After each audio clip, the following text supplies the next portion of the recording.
Well, time is running out for Ukraine's vaunted counteroffensive. Those are the words of General Mark Milley, as President Zelensky says Russia has basically stopped anything that NATO has been throwing at them, sort of admitting really that they really haven't made much of an advancement at all. In other words, his counteroffensive has been a total failure. That's, you don't need to mince words about it. Let's bring in Colonel Douglas Macgregor to get some analysis on this. And Colonel, good to see you. Putin says today in this kind of big speech that everyone's talking about that Ukraine has lost 71,000 soldiers during this counteroffensive that achieved nothing. What do you make of that? 71,000 soldiers killed just during the counteroffensive on the Ukrainian side. Do those numbers sound accurate to you? Well, they're certainly plausible because about 4 weeks ago, literally a month ago, we counted over 60,000 dead. And that's based on satellite photography, looking at bodies lying on the ground, looking at cemeteries that are filling up, and also receiving reports from on the ground inside Ukraine about the masses of dead and horribly wounded people. So I think it's plausible. Can I confirm it? I can't, but I would say that the Russians have been far, far closer to the truth when they report casualties than the Ukrainians have. General Mark Milley is saying that this time is running out here. He basically says that we've seen some gains, or some good progress here. And he said, I said at the very beginning of this that this was going to be long, slow, hard, high casualty producing. That's exactly what it is. But he thinks that there's confidence. He has a lot of confidence that Ukraine is going to break through in the next 45 days or so before the bad weather sets in. What do you make of Mark Milley's comments? Well, setting aside whether or not anybody wants to listen to Mark Milley, I haven't heard the truth from that man's mouth for years. He's the ultimate political puppet. And that's, of course, what the current swamp administration in Washington wants. Someone who goes along, questions nothing, and supports the status quo. Milley is a fraud. So I would just forget anything he says. The truth of the matter is as follows. The counteroffensive has been a catastrophe. Whether it's 71,000 or 69,000, I don't know. It doesn't make any difference. The equipment losses are horrendous. And all of this is for various reasons. Number one, Ukrainian forces are trained to fight like NATO. NATO, and especially the United States Armed Forces, are organized to refight some version of World War II. And we're up against a 21st century military establishment, which is organized very differently. And no one has been willing to accept this reality. And that's the biggest problem. Right now, you have persistent surveillance all over Ukraine. From space-based assets down to terrestrial assets. That allow the Russians, through their intelligence, surveillance, reconnaissance assets, to see everything in Ukraine all of the time. We have not disrupted their satellite-based capabilities for the simple reason that if we do that, they will destroy ours. We don't want to lose ours. So it's been a game. We try to race information to the Ukrainians as quickly as possible that they can exploit, but they're not organized to exploit it. The Russians are simply organized in a way that maximizes the value of their strike assets. Strike assets, artillery, rockets, missiles, drones. You name it. And these are very plentiful on the Russian side. The Russians have always appreciated the criticality of maintaining large quantities of strike weapons. They've got them in practically limitless numbers. You link those to all of these overhead surveillance capabilities, and then you have an automatic warfare capability. Something moves towards your lines, something seems to be threatening, a group of Ukrainians assemble, they bring in additional equipment, it's all detected, it's targeted, and then at a time and a place that is convenient for the Russians, they are destroyed. We failed to come to terms with this reality. People say, well, this is starting to look like World War I. Well, it's much worse than World War I. In World War I, people still didn't know what was happening behind the other person's trench line. Today, the Russians know exactly what's going on in Ukraine. And they've decided to simply sit and let the Ukrainians impale themselves. The question is, how much longer do they sit? And I can tell you there are large numbers of senior officers in Moscow, senior Russian officers, and a lot of Russian political leaders who are extremely uncomfortable with Putin's determination to, for the moment, Wait. Putin is being very deliberate and very cautious. People have had it in Moscow. They say, come on, President Putin, it's time to end this thing. Crush these people, get it over with. And their point is very simple. If they don't do that, their concern is that we will be tempted to do something stupid, like intervene in Western Ukraine, or simply give the Ukrainians more capability, which is, of course, what we're doing. Now, it's not going to change anything. It's not going to change the direction of the war. But the point is, if you do nothing for as long as the Russians have, in other words, simply sit behind your defenses, annihilate your enemy, as attractive as that is, people begin to wonder, well, I guess the Russians can't attack. What's wrong with them? Why don't they attack? Well, it's a deliberate decision by President Putin. He does not want a war with us. And he's afraid that if he rapidly advances on Kiev, closes the gap between his forces and the Dnieper River, that we will interpret that as threatening and suddenly intervene. I think he's wrong. I think our opportunity to intervene is over. And I think behind the scenes, the American military establishment and the other military establishments in NATO know they cannot defeat this capability which the Russians have perfected. We're still organized for a form of warfare that is anachronistic. It's called World War II. You write a new piece in the American Conservative, a new opinion piece out called War, Money, and America's Future, Why the Uniparty Risking a War We're So Ill Prepared to Fight. Why is the Uniparty risking a war we're so ill prepared to fight? And what is the NATO-US strategy then? If we're bleeding Europe to death, crushing them under sanctions by trying to place these sanctions against Russia. Europe is being crushed. The United States is being crushed. We could hit double-digit interest rates on the real estate front of the United States, wages continuing to decline, and unemployment continuing to go up on the United States side. So what is Washington's proxy war endgame here? Is it to just sit and Continue to funnel money and weapons into this war zone? in perpetuity? Or do they actually have an endgame? Well, remember that the original purpose of this entire operation It was to bleed Russia to death. Right. was to harm their economy, wear them out, exhaust their resources. Well, that was absurd.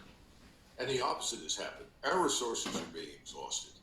Right now, we know, and I'm sure you saw this in the article, and this is something a lot of Americans need to understand, that the amount of money it takes us to service the debt is now equal to our defense budget, roughly $1 trillion. How much longer can you do this? And I think that's something else that Putin, who is an economist, remember the man has a doctorate in economics, he's been watching this, and I think he's been betting heavily that not only America's economy or financial system is going to go into crisis, but I think he's expecting the Europeans to simply slide into recession or depression or worse, and that will bring an end to this conflict, at which point in time he can advance without much opposition.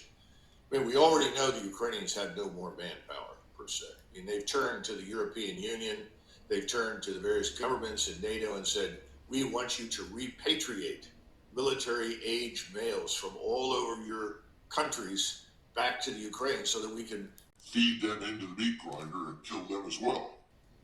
I don't know how that's going to turn out. I was really depressed when I discovered that the Irish Republic had agreed to do it. But I think in Poland and other countries, there's a reluctance to do that because they feel they may face armed opposition inside their own countries from Ukrainians that say, no, I'm not going back. I'm not prepared to die. So I think we've already hit the end game. The question is, as you put it, what are we going to do? And Newland and Blinken apparently flew off recently and said, oh, let's freeze the conflict. Well, that's a non-starter. The Russians have been telling us for months, forget it. They're not going to do that. What does that mean, freeze the conflict? What does that entail? Well, I think what they believe it entails is something like a divided Korea, that you come to some sort of agreement along the line of contact and you say, we'll stay on this side, you stay on that side.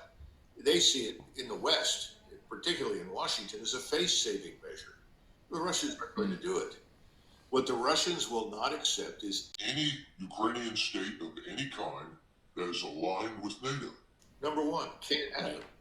Otherwise, they fought this war for no purpose. Remember, this is all about the existential threat that we present inside Ukraine to Russia. So that's out of the question. And the issue is, how do you turn to the Russians if you're in Washington in front of the American people and in front of your allies and say, look, we were wrong. You aren't weak. And we've got serious problems at home. We've got to pack it in, go home and take care of our own problems. Well, in their minds, they've just been defeated. They've admitted that they have to surrender and walk away. So in Washington, to get back to your original question, what are you going to do? You just double down and continue to do the stupid things that have failed utterly to produce any success. So send them more ATACMS missiles, send them German Taurus missiles, send whatever somebody else has got out there, especially since you know they don't have any troops to speak of. So send them long-range attack weapons that only require a few trained people, and then let them launch them to their heart's content at the Russians. And of course, again, they're going to attack Russian civilians in Russian towns and cities. We know that. They've done that before. This is insane. This is crazy. But that's where we are. I'll get you out of here on this, Colonel, which is, again, this 45-day weather window that General Milley mentioned, 30 to 45 days or so. What happens, do you believe, in this 45 days on the Russian side? And what happens after that 45-day window closes? Well, that's the question that none of us can actually answer to our satisfaction. And that's what I said at the beginning. I was talking to some friends in Europe that just returned from Moscow, and they're very well connected. They're actually in the journalistic community, and they said that in talking to senior Russian officials as well as senior military men on the general staff, the Russian attitude is, look, let's get this over with. Please, President Putin, let us attack. They've got 300,000 troops in reserve. It's not as though they don't have the capability to launch. And again, President Putin has chosen to wait. I think he truly believes that the situation in Europe will get so bad that NATO will simply crumble. People will simply say, well, we followed you as far as we can, Washington, and you've led us down the path to hell. Germany is being deindustrialized. One of the leading CEOs of one of the biggest chemical companies in Germany, and remember, these are industries that lead the world in many capabilities, has said, it's over. We're shutting down. We're being deindustrialized. So I think Putin has said, well, why don't we wait for the Europeans to wake up, French and Germans particularly. But there is a fight in Moscow. It's not a fight in the sense that we would understand it, where people are yelling and screaming at each other. But behind the scenes, there is a big debate. Why wait? Let's get it over with. And Putin has been reluctant to do that for the reasons that we've outlined. So nobody really knows the answer at this point to your question.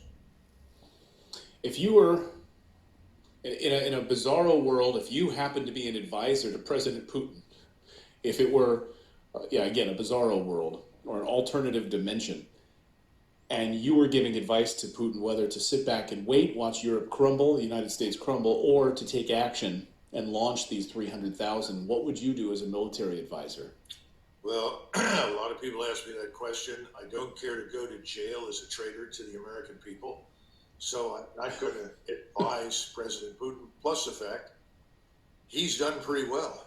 I mean, the Russian casualties have been very low. His force is in excellent shape. He's coming out of this smelling like a rose. So I really think it's up to him. And he hasn't done badly. He's done very, very well. We're the ones who are in serious trouble. And the real issue is, what do we do?